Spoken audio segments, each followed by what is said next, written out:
Hey friends, Father Frank Pavone here, National Director of Priests for Life, joined by Janet Morana, Executive Director of Priests for Life, on a very historic day. As you have heard by now, Roe v. Wade apparently has been struck down by the Supreme Court, but it's not yet the official decision, but it was leaked. Janet, this is unprecedented. Right. In history. We're going to talk about this, friends. We want you to know what this draft decision says, and we want to comment about what we need to do about it in the coming days. SupremeCourtVictory.com is the website we want you to pay attention to in the coming days. SupremeCourtVictory.com. Janet, this is a day first of of all, history. Father, it doesn't matter where you are on the abortion issue, okay? But as an American, okay, whether you're pro-abortion or pro-life, as an American, you should be shocked, upset, and furious about this leak. What happened? Yeah. Well, what happened? Now, because the whole integrity of our Supreme Court justice system is under attack. Well, right now. let's review for people that are maybe just hearing this what Right. exactly What did happen. Right. Okay, this is a document that it's authentic. We can verify that it's authentic. It is a draft of an opinion of the Supreme Court written by Justice Alito. Last night, Politico posted this on their website. Somehow they got it from somebody inside the Supreme Court. Well, now this is well, first of all, Father, they have to talk about how horrible that is that they even got it. Because what this means is, okay, and we've already, if you've been listening, Carrie Severino, Laura Ingraham, and the list goes on and on. These personalities who clerked in the court right have told us, they've been on the media and have said, when you clerk and work inside the court, there is a absolute that they do not take papers home. They can't even take a flash drive out of the building. Well, they can't reveal anything. And what Yeah. people also have to understand is, Father, is this draft by Alito. Well, we don't know how many times that draft was circulated among the justices and the clerks. and that's the process, And right? that's the It gets process. circulated. You They know, comment. Let's face it. Let's go back. December 1st, they heard the oral arguments. Right. About a week later, they voted. They knew where they were going to stand on this decision. And then over the next, it takes months and months. That's right. And months Of writing. Because what they meeting. do is they go back and forth and Right. they go back and forth.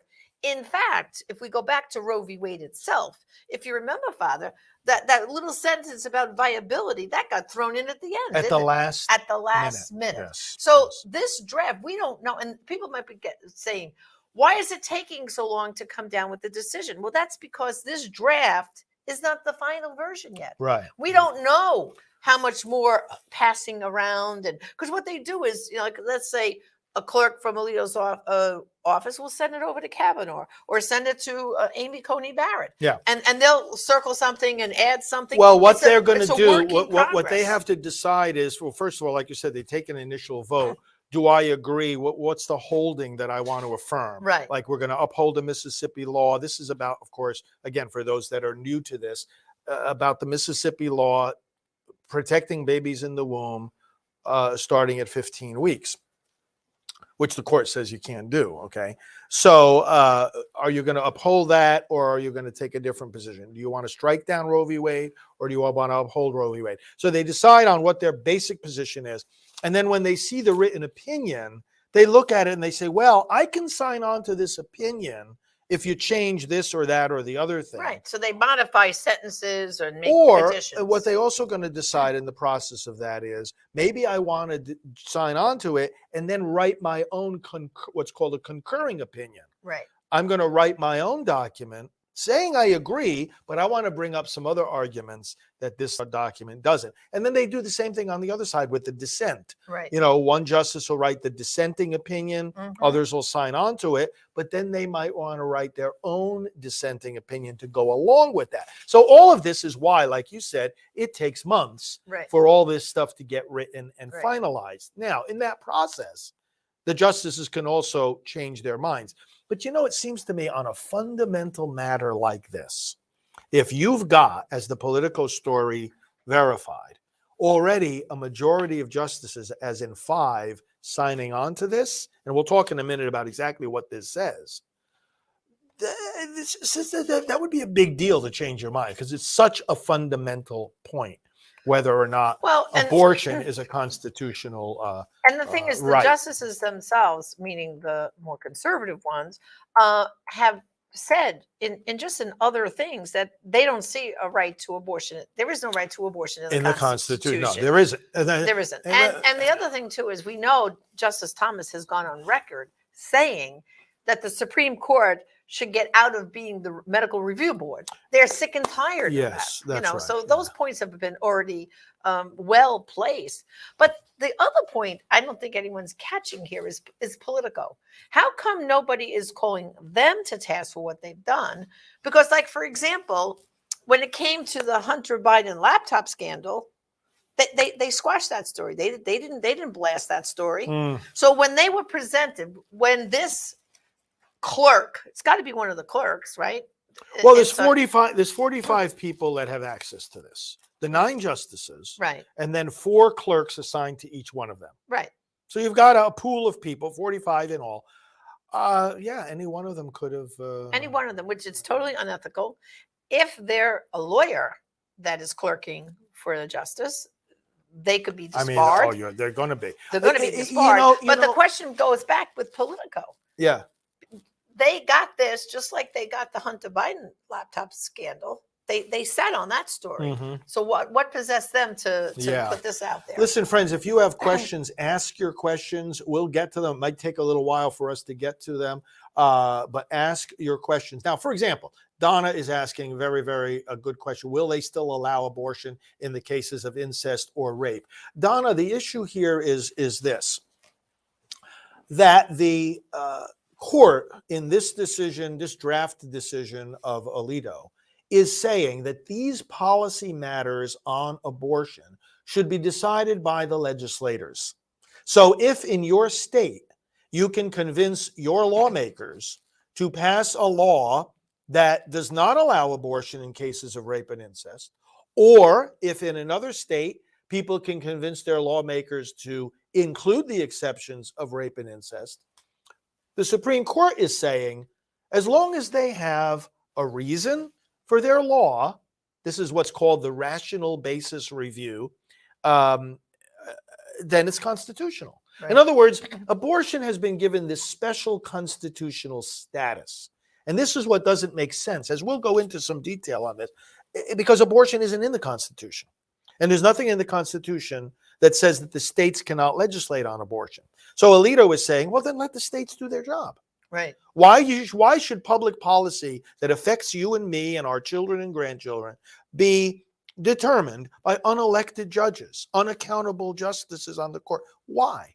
It'll do it through the elected. So Donna, that would be up to the states. And so the Right to Life League is with us. Thank you for being with us. If Roe is indeed overturned, the battle goes to the individual states. How can national pro-life organizations now pivot to support the numerous state pro-life organizations? Well, actually, yes. One is to bring attention to them and urge people, like we've been urging people, Janet, get to know your state legislators now. Exactly.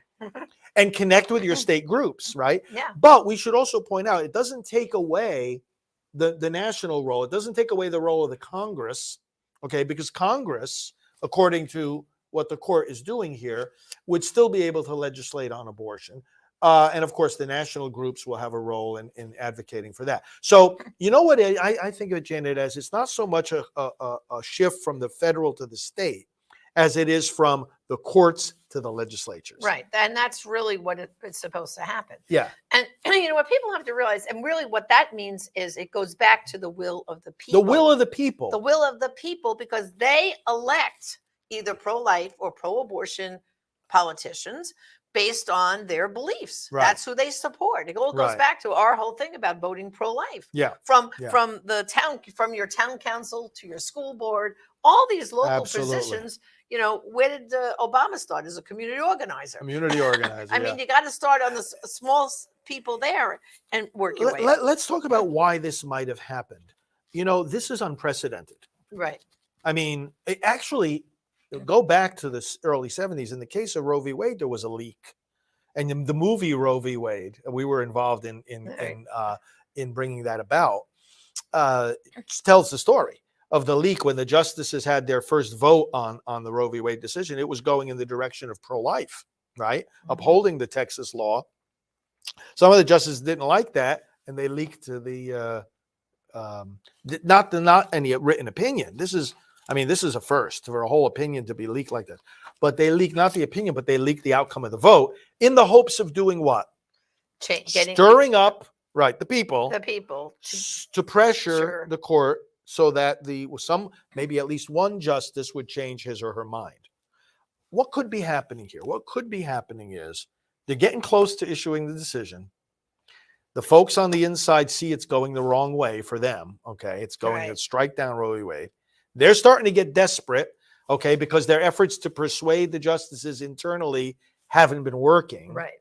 So they say, you know what? Let's just burn the whole thing down. Let's get this out and cause so much public unrest. Now, who knows what kind of threats these justices are receiving and their families. Right. And now this stirs it all up, because it's one thing for a decision to be leaked after it's been made, but before it's been published.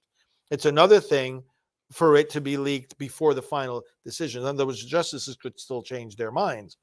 And that's the pressure tactic here that may be apparently is going on.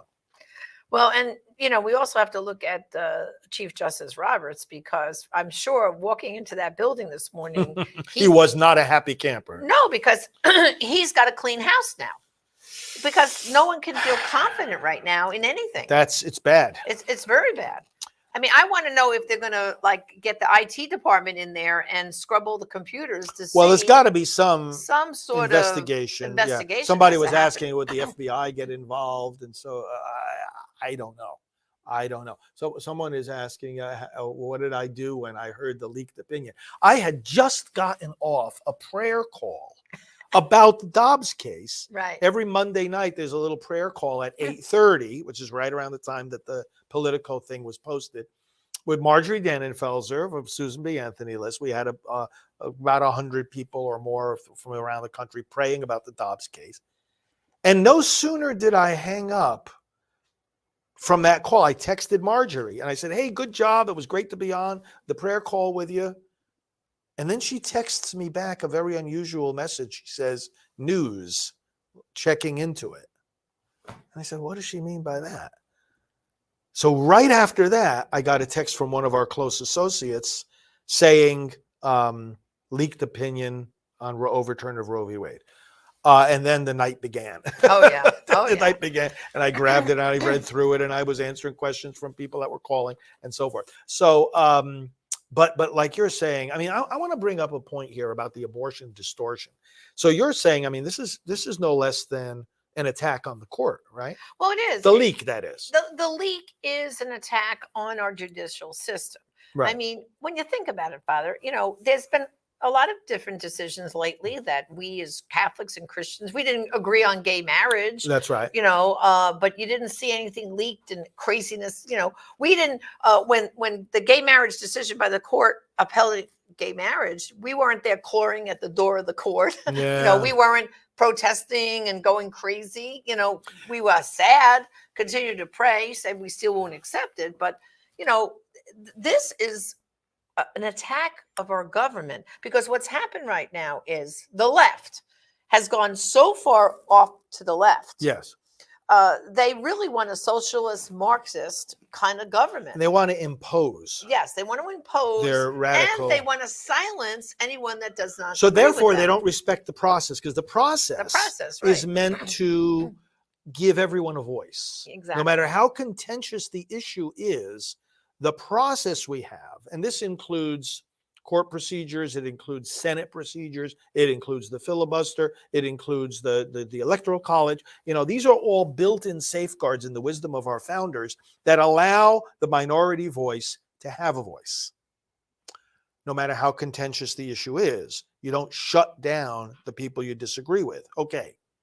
But the other side has proven time and time again that they disrespect the process, that on this issue of abortion especially, the volatility of the issue overruns the boundaries according to which the issue is supposed to be debated. Right. We've seen this time and time again. It's called the abortion distortion. Over all these decades that we've been involved in pro-life work, we've seen it over and over. what it means is that all the rules change when it comes to abortion. Even within this decision, it points this out, that things like, for example, there was one little example, third party representation. In other words, can an abortionist go into court and claim to be representing the women that he or she does the abortions on? Normally this kind of third party standing is not recognized by the courts unless you have some kind of substantial, intimate relationship with the person who's you are claiming to represent. Right. The abortionist doesn't have that kind of relationship with these women. They're strangers. So the point is that, but in the context of abortion, the court allows it. Right. You see, and over again, the court mentions it even again in this And First Amendment issues. If you talk about our founding fathers and the Constitution, what people don't realize, and I only knew this because I did some research for my newest book, Everything You Need to Know About Abortion for Teens. I did some research, and do people realize that abortion was legal in some colonies and illegal in other colonies? We had 13 founding colonies, and they were split. So guess what? If the founding fathers, in other words, the abortion thing wasn't settled even back in colonial days. So if they thought there should be a right to abortion, then that's when they would have. Where was it? Where was it? They See, didn't put it in the Constitution. All right. So look, this is. But yet the right to life is there. This is what Alito goes into in detail in this opinion. Okay. And I want to urge you folks, read this opinion. He talks about the history. Just like you researched for your book, which, by the way, did you tell people about your book? Oh, let me hold it up, Father. Everything you need to know. Everything you need to know about abortion for teens. And for adults, too. You will learn. They can just go to abortionandteens.com, place an order. I'll autograph it for you. I mean, if you really, really want to know about the history of how do we get to Roe v. Wade, I paint it all in here. Like I said, I go back. And then here's the best part, Father. Look at this. A photo album of the baby starting at 7 weeks. So the baby has its own little photo album here. Yeah. So I'd love to send everyone an autographed copy. Everything you need to know about abortion for teens, available at abortionandteens.com. But let's talk about the history, and then we'll take some more questions. Right. Alito goes into the fact that, look, you look back we got the common law from England. Right. The common law protected the unborn. Right. We inherited it in the colonies. There was no right to abortion. And then in the 1800s, the laws started getting codified against abortion. Now, like you point out, they were different in different colonies. Some of them, made it a crime after quickening because that's when you had evidence that there was life inside. Now we know the baby moves around after 6 weeks of development, and not the 4 months. Heart starts beating at 21 days. Yeah. But the point is that the codification of these laws was a codification of existing policy, not new law. So we look at the question, was there a right to life in our nation's history, or was there a right to abortion? Even though the policies from colony to colony and eventually state to state had variations, abortion was not considered a constitutional right. No, never. And that is a key argument for striking down Roe v. Wade, because first of all, the word abortion is not in the Constitution. Right. Remember that episode from Law and Order? Yes. Who was it? Was it Fred Thompson? Fred Thompson. He takes the copy like of the Constitution off the wall and he holds it and he says, "There's no right to abortion in our Constitution." Yeah, where in here is where that? Do you find it? Right. He's talking to Sam Waterston, right? Right. Yeah. So Law and Order, that's classic. It's not in there. Right. So what the other side will try to do, and what they have done in these arguments in this case and in other cases, has said, okay, no, it's not in the text of the Constitution, but it's still a constitutional right. But the court has told us that if you have a constitutional right, it's not in the text, it has to be in the history and traditions of the country. Alito goes through that history and tradition, says, you know what? It's not there. Right. It's not there. And then they say, it's in the 14th Amendment because they talk about you can't take away liberty. Well, it's not there either. Because when the states ratified the 14th Amendment, that was in 1868, there were already all these laws against abortion. In fact, 3/4 of the states at that point in time protected the unborn baby, not just after quickening, not just after viability, but throughout pregnancy. So how can a state right. ratify the 14th Amendment thinking that it has a right to abortion, and at the same time be passing and upholding laws that prohibit abortion. It's not there. And Alito makes this powerful case here in detail. Now, Roe v. Wade's history was garbage. They relied on the attorney for the pro-abortion side for one of the pro-abortion groups to talk about the history. It was unprecedented, the historical theories he was bringing forward, and it's been debunked since then. So Roe's history is very, it's non-existent. Alito goes into the history, and he says, look, there is no right to abortion. It's only when you get up to the time of Roe v. Wade that you start seeing courts talking about it. There were no judicial or legislative evidence of this before that. So, well, and Father, I saw some people asking, how do we know, in fact, that this draft is genuine, that this is Alito's writing? Yeah. And I think I've already heard a few experts on the media say, if you look at his other writings, it's his style. No. Right? Yeah. What you have to understand is we, and even more so the legal experts in the court, we've read hundreds and hundreds of these kinds of documents. The documents have a very, very specific way. And not only does this conform exactly to the arguments of this case, but it's and the format of Supreme Court opinions, but it's exactly Alito's style. Right. His arguments, his priorities. It reflects what he was saying in the oral arguments. This is authentic. And everybody who knows this stuff and reads through it, and I've read the briefs in the Dobbs case, and when I read through this last night, I said, it's perfect. It's perfectly in. Well, so I'll tell you right now, there can be very little doubt that this is an actual. I feel my heart goes out to the justices and their families, because I can imagine they got very little sleep last night. Well, yeah. And to be honest, if I was married to Justice Alito, I would have called security this morning and asked for a police escort. Well, I wouldn't to be take surprised. him to the court. I mean, I would be, because the pro-aborts were already picketing outside of Clarence Thomas's home and others. They were already swarming around them and creating pressure. So I think we, as a nation, we have to be praying for all the justices really right now, because we are in a constitutional crisis right now. I hope people realize that. Well, friends, go to SupremeCourtVictory.com. You can study this case in great detail. And we'll put up there the link to the Politico article where you can actually find this document. Right. You can print it out too, and so forth. So there was one question. Yeah, someone's asking, where do we think the states stand on the issue today? Well, there's more states that have protection for the unborn than don't. Yes.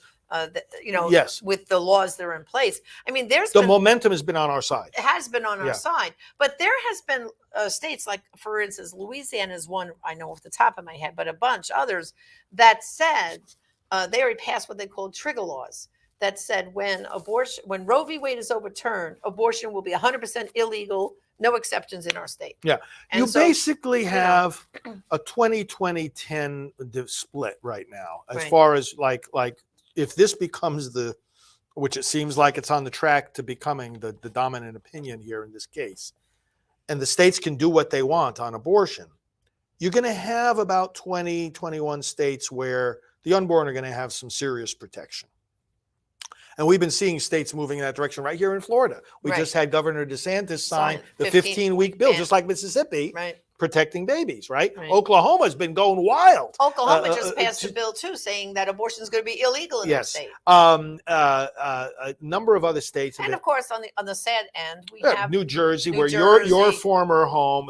They've been bad governor. They put abortion in their constitution. Let's see, California, New York up till birth, California, Vermont, Illinois, Maryland is trying the solidly blue states, they're going to enshrine abortion in their state, some way or sound. But then all the other ones will have, like you said, some will be 100% pro-life, others varying degrees. And I want people to push back on this phrase about codifying Roe. In fact, someone was just asking about that. If Congress codified Roe, would it be illegal? Congress can do this, but first of all, they don't have the votes. But secondly, It's not codifying Roe, what these states like New Jersey are doing, Colorado, California, because what they're saying is it's an absolute right. There should be no limitations, not even very popular limitations like parental involvement laws, or no taxpayer funding for abortion, or even abortion clinic regulations. They want to wipe away every kind of regulation or limitation on abortion. You know what? Roe v. Wade didn't say that. Right. In fact, Roe v. Wade went out of its way to say, number one, that the right to an abortion is not absolute. That number two, there is an interest that the state has in protecting that life in the womb, whatever you end up calling it. And it has an interest in protecting the health of the mother. And that abortion is inherently a medical decision is made by the physician. These laws like New Jersey and these other states are passing, they don't say that. They don't. In fact, Roe v. Wade even allowed for the states to prohibit abortion in the final months of pregnancy. Now, later on, the court, threw out that trimester framework. But when the Democrats say we want to codify Roe, either they don't know what they're talking about, which is a very, very real possibility. That's very real. Or they're deliberately trying to deceive people, because Roe v. Wade is Roe v. Wade is completely unreasonable. But in comparison to these laws that they're trying to push of unlimited abortion, it's very reasonable. Well, it's very different. I have to tell you, Father, when I stayed up late last night too, watching all the reports. But when I woke up this morning, you know what my first thought was? Well, Norma, we did it. Norma McCorvey, the Jane Roe v. Wade. As you know, we spoke to her right before she died, within an hour of her death. And we promised her that we would continue the fight. We would continue the work to see that in our lifetime, Roe v. Wade would be overturned. So when I woke up this morning, I looked up like this and I said, okay, Norma, it's done. Yeah. It's going to be gone. I've been saying for many years, I said, mark my words, we, not some future generation, we will see the end of Roe v. Wade. And we've been saying that for many years. Quite a long time. And when you think about it too, not having Roe, the quote, quote, law of the land out there, I know for a fact from the Silent No More Awareness campaign, it's going to save babies. It's also going to save women. Oh, from the pain. The distress. So many of these women said, if it wasn't legal, I wouldn't have considered it. That's right. If it wasn't legal, how many parents would not have dragged their daughter off for an abortion or suggested it? Exactly. We have Mary Jane Camilleri asking a question. We know Mary Jane. We know Mary Jane. Hi, Mary Jane. Does it make sense to you that there be a constitutional amendment which explicitly protects human life in the womb? Answer from a theoretical view and then from a political view. So a constitutional amendment is the ultimate goal. That's a goal of our movement. So this is a step. Reversing Roe is a step towards the goal. In the right direction. And also, too, wanting what's called the Human Life Amendment. First of all, that was at the heart and basis of the founder, Nellie Gray, of the March for Life. That's right. That's what they believed in, those founders of the March for Life from the very, when Roe v. Wade existed, they right away wanted a Human Life Amendment. That was in their heart. It's even in the Republican Party platform. It is. It's this expression that's the ultimate. The ultimate goal is a Human Life Amendment. Yeah. So is that a great idea? Absolutely. Well, it's also a goal articulated by the United States Catholic bishops, too, in their pastoral plan for pro-life activities. Because you know what it is? Okay. It's the ultimate way in our American system of government to secure any particular right. Right. The ultimate way is to declare it in the Constitution. Now, there's two ways of going about this. One is the amendment process is a steep hill to climb. Right. You've got to have 2/3 of both houses of Congress and 3/4 of the states. That's a lot of consensus among the American people. And the founders purposely made it hard to do. And that's why, by the way, and Alito points this out in this draft decision, that when it comes to questions of whether the Supreme Court has correctly interpreted the Constitution, because the only other way of clarifying whether something is or isn't a constitutional right is to amend the Constitution, and that's a high hill to climb, we have to be ready to correct our mistakes. You see, in other words, people say, oh, well, Roe v. Wade's been in place such a long time, you have to reaffirm it. No, that's not the doctrine of the court. You don't have to reaffirm it just because it's in place a long time. In fact, if it's wrong constitutionally, you have to correct it. Well, and Father, that's our history.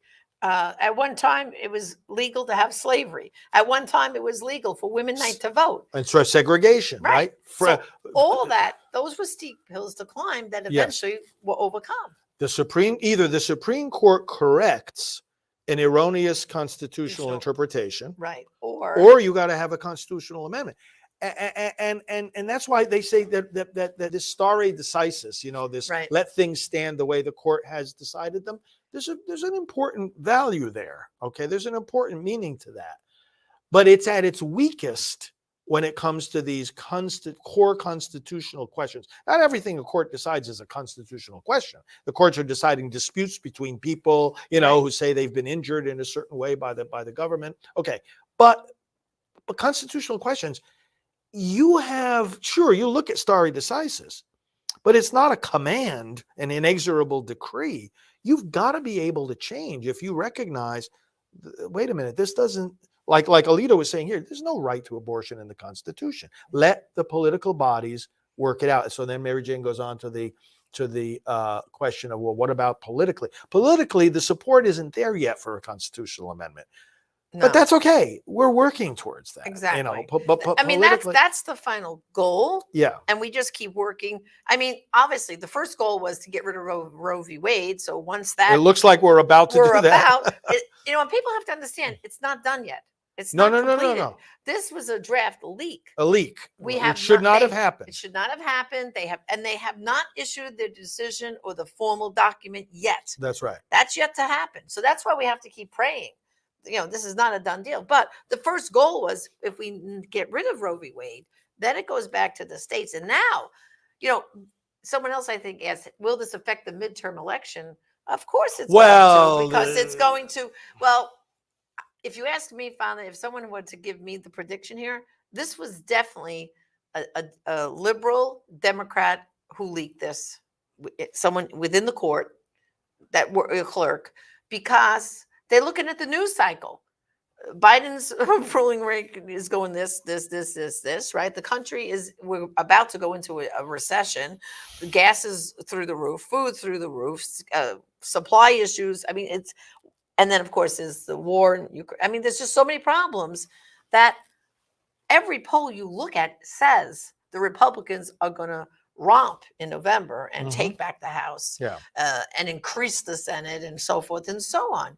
So if you ask me, the liberals are getting desperate. And when they get desperate, they try anything. It's an act of desperation. It's an act of desperation.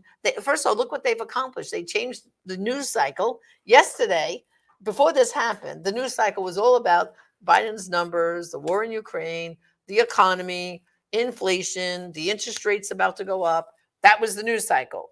What did they do? They changed the news cycle now, didn't they? And they feel this will now, because I think there were some Democratic voters too who were switching, that they were going to support Republicans now. They actually had them on the news, people switching over to the Republican Party. So what's going to happen now?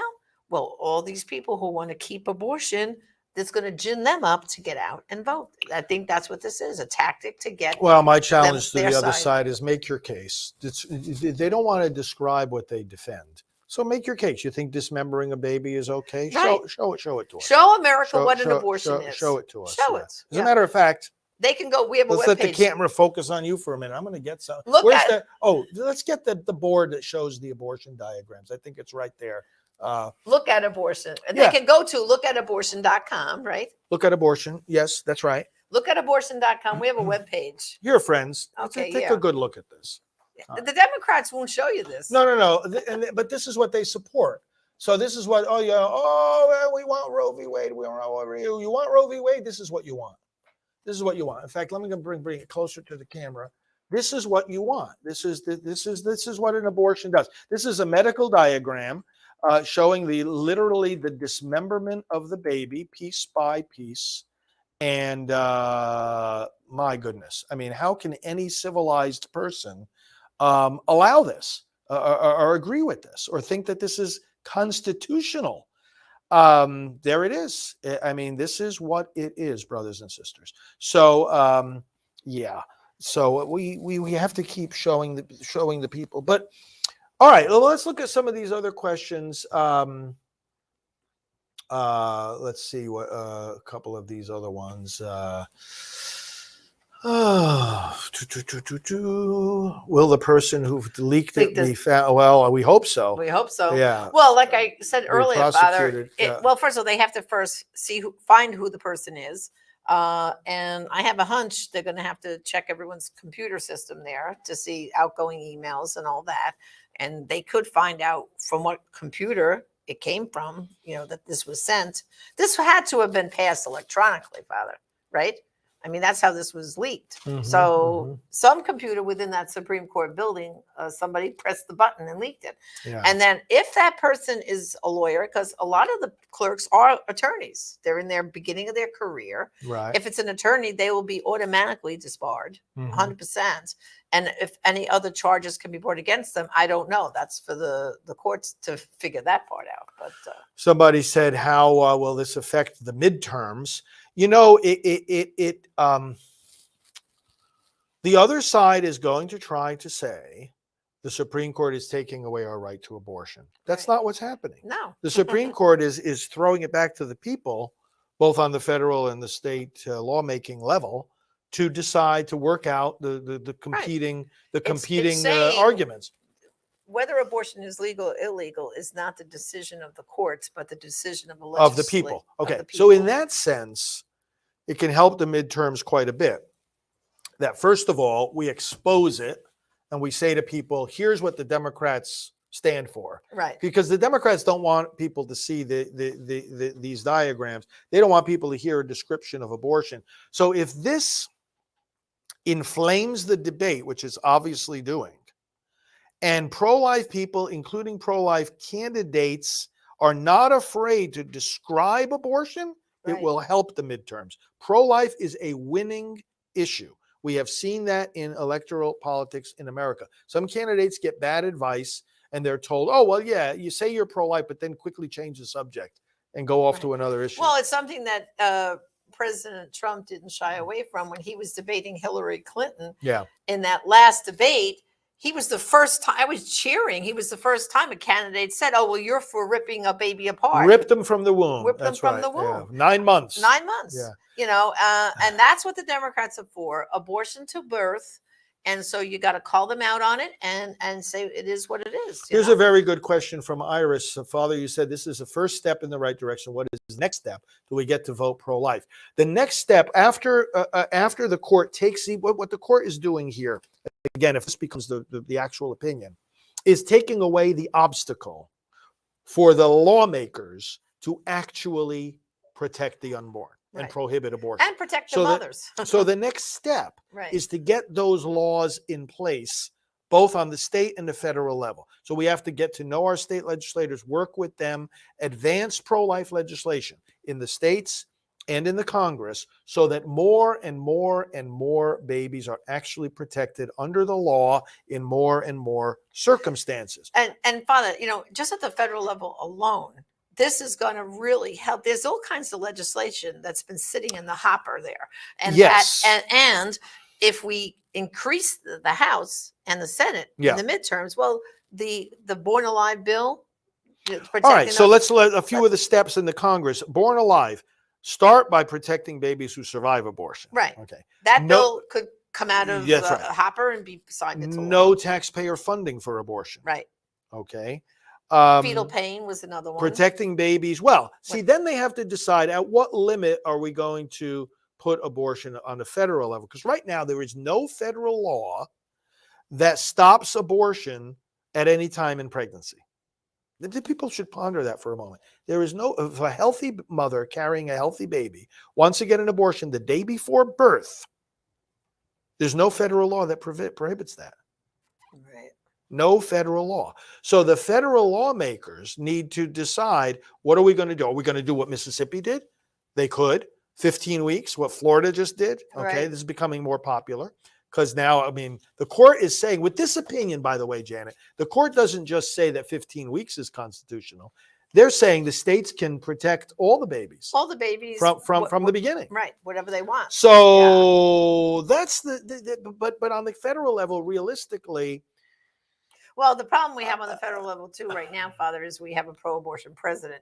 So even if we get it, the House and the Senate to pass it, this is why we have to get a super majority. Right. Because even if Biden vetoes it, they can override a veto. But but do you have enough? We don't have enough right now. We don't have enough right now. If the November midterms are so dramatic that we were to get a super majority in the House, which is quite possible, in the Senate it's a lot harder. But if that were to happen, you'd be looking at veto override. Yeah, veto override. So that's to me why we have got to get out and vote for this election. Everyone should be, check myvoterregistration.com, make sure your registration is intact. And we've got to get out and vote, because we could make a huge difference for the unborn and protection and their mothers. Let's look at some of the other questions that are coming in. And thank you, everybody, for your participation and in all of this.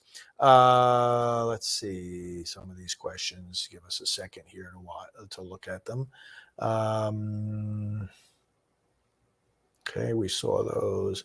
Is any country so polarized over abortion as ours? Well, I worked at the Vatican for a while, and European leaders used to come and sit with us and talk. And they said, oh, you guys in America, pro-life, pro-choice, and you go out on the streets and it's a big battle. And in the elections, we have the battle, but, we're more quiet about it. So a lot of nations, all nations have this battle to one extent or another. But a lot of them are more, I don't know, the battle is more quiet. Well, but the other thing, too, we have to point out, Father, is America, we are the most extreme country in the world on abortion. Because most of Europe only allows abortion in the first trimester. That's for 12 right. Weeks. Yeah. We're in the company of China, North Korea, Vietnam, like all these communist nations. They're partnering with us. They're going, oh yeah, we want to do what America does. So when you combine that extreme policy with the American spirit of free speech, protest, freedom of assembly, redress of grievances against the government, we got a strong tradition of standing up for what's right, even when the government gets it wrong. We're probably the most volatile on this issue. Yeah, I would say. Yeah. Okay. Let's see what else. My church has a pro-life group. I want to get involved. Where can I start? So good. Well, start by, first of all, prayer. I always tell everybody, if you want to get the church active, start with them praying for abortion. Rosaries for life. Rosaries for life. Adoration. But let's remind them, Father, because this is the thing that does not get mentioned enough. Brothers and sisters, the bishop's pastoral plan for pro-life activity actually says that in the intentions, the prayer and intentions of the faithful, there must be one petition for life. Yes. At every single mass. Yes. And I'm sure many of you don't even hear that. So there's one thing you could do, point it out to the priest. And they could get the petitions from us. Yes, on our website. prolifeliturgy.com. We have them there. Yep. So at every mass, you're supposed to hear a prayer to end abortion, or a praying for the mothers considering an abortion. Right. Praying for the babies that might be aborted tomorrow. For a culture of life. Culture of life. Yeah, exactly. It's supposed to be mentioned at every mass as one of the intentions. So that's step one. And then, like we just said, what about having a rosary for life? And once you get people praying for an end to abortion, then they're at least thinking about it, and then you can get them activated. And I always tell them, if you want to see, because a lot of people think, oh, not in my neighborhood. Oh, we don't have abortion happening in my area. Now, I'm sure you do. You just have to go and see where the nearest abortion mill is, One of the ways, too, for a parish pro-life group to get started is to connect with the local pregnancy centers in the community, find out what they're doing, what help they need, and how we can publicize, get the priest over there to see it in person, and how we can publicize the center through the parish means of communication. That's very important. That is. And that's very fruitful. And also, too, messages for those who've had abortions. We have that webpage, abortionforgiveness.com. They put in their zip code. They see where the nearest Rachel's Vineyard or other healing ministries are. So again, when you're talking about abortion, you're also saying we're not condemning those who've had abortions. We're here to have a hand of hope and healing for them too. Exactly. Why do the left love to murder babies? Isn't that a good question? Well, everything on the left is puzzling. Like, for example, as you know, Father, I'm a former public school teacher. Why do all the teachers union back pro-abortion candidates? Why? You know, when I left my job in New York City in the year 2000, and they gave me my little goodbye lunch, I said to them all, I said, well, I'm leaving my teaching job so I can provide you all with some job security. And they were, what do you mean, Janet? I said, well, because if you keep aborting the children, your class size is going to go down and some of you are going to lose a job. It's an irony, Father, isn't it? That they support abortion-loving candidates every single time. It's amazing. You know, on one level, it's an alliance with the abortion industry. You know, murdering these babies leads to a lot of profit for a lot of people, including the selling of the body parts, and it's a very lucrative industry. And that money goes back where? That money goes into the candidates of the campaigns of the Democrat candidates. Yeah. So there's that. So, Father, here's a question they keep asking: will Pelosi and Biden ever get excommunicated for their position on abortion? But we have a great brochure you just wrote about politicians and abortion, and they can get that at our online store at Prolife Products. You go through all the points about politicians. Yeah, ask the bishops. Ask the bishops, exactly. No, they the leadership today in the church is very unwilling to punish. Very unwilling. Oh, except for punishing priests that are pro-life. Right. You know, with that exception. Yeah, they'll punish me before they punish Biden. Right. The school boards, the school boards supporting abortion is a deep contradiction. That's right. A deep contradiction. So this is an historic day. It is, certainly. This is a powerful document. We will see now what the court is going to do. If they are ready to issue their decision, let them issue it. If they need more time, let them take more time. The court should not be pressured. Yeah. It's a draft. The court should not be pressured. Let's pray now that the justices that are ready and willing to reverse Roe v. Wade will stay the course. Yep. That's the key. Stay the course, not be distracted, not deterred. Be intimidated. Right. Let us pray. And friends, again, go to SupremeCourtVictory.com, sign up, get the information, stay in contact with us there. Let us pray.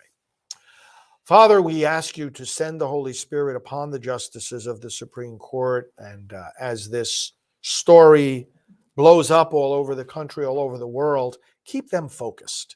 Keep them focused on finishing this decision, on getting it out, and keep those who are convinced of what is right on the path of judging according to what is right, sticking with their decision, and keeping that decision based, Lord, not on public pressure or confusion, but on the Constitution of the United States, which they are sworn to uphold. We ask all this in the name of Jesus the Lord. Amen. Amen. Thanks for the discussion, Janet. Thank you, Thanks Father. for the discussion, friends. All your questions and comments, SupremeCourtVictory.com, and we'll be back to you as these events unfold during these days with much more commentary. God bless you.